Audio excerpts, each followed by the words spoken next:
این ویدیو رقص دختره رو دیدید؟ علی ادامه بده. وای نگاه کن.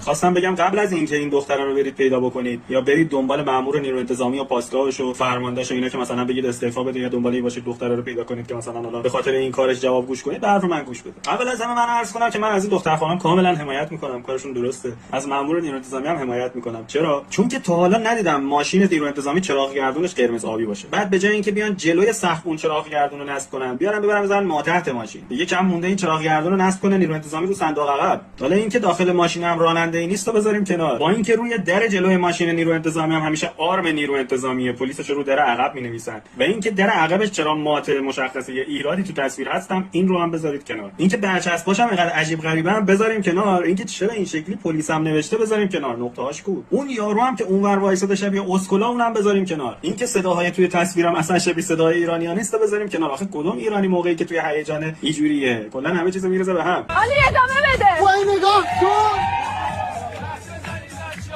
یعنی چنان شلوغ در میان اصلا معلوم نیست چی میگه. فارسی صحبت کردن ایرانی تو لحظه معلوم نیست. اینکه ویدیو هم کلا 10 ثانیه هست، کاری به جلو چنبر ماشین هم ندارم که اصلا شبیه هیچ کدوم از مدل‌های سمند نیست. این آرمی که جلو ماشینه اردک یا الاغه، شبیه خر ایران خودرو نیست. بله، خواستم بگم هوش مصنوعی تا این حد پیشرفت کرده. شما در آینده قراره تصاویر جدیدی از هوش مصنوعی ببینید، تصاویری که داخلش ایران فتح شده، کسایی مردن، نمیدونم اعتراضات شدیدی وجود داره و الی آخر. الان با این ویدیو یه عده طرفدارای زن زندگی آزادی این ویدیو رو جزو پیروزیاشون میدونن، یه عده هم که مذهبی‌ها هستن توی ایران این ویدیو رو دارن استفاده میکنن که بگن نگاه کنید چقدر وضعیت بد شده. خواستم بگم فقط حواستون رو جمع کنید، خیلی ساده است تشخیص بدید یه ویدیو هوش مصنوعیه، اینقدر نیاز نیست روش تاکید کنید. 10 ثانیه است، 10 ثانیه روش دقت کن، متوجه میشه هوش مصنوعیه. دیگه احتیاجی نیست انقدر بری اونو بشین تحلیل کنی، بر علیه زنان جامعه استفاده کنی یا به عنوان پیروزی زنان جامعه ازش استفاده کنی. در کل نذارید دشمنان کشور رگ خوابتون رو یاد بگیرن، اینقدر راحت بتونن گولتون بزنن.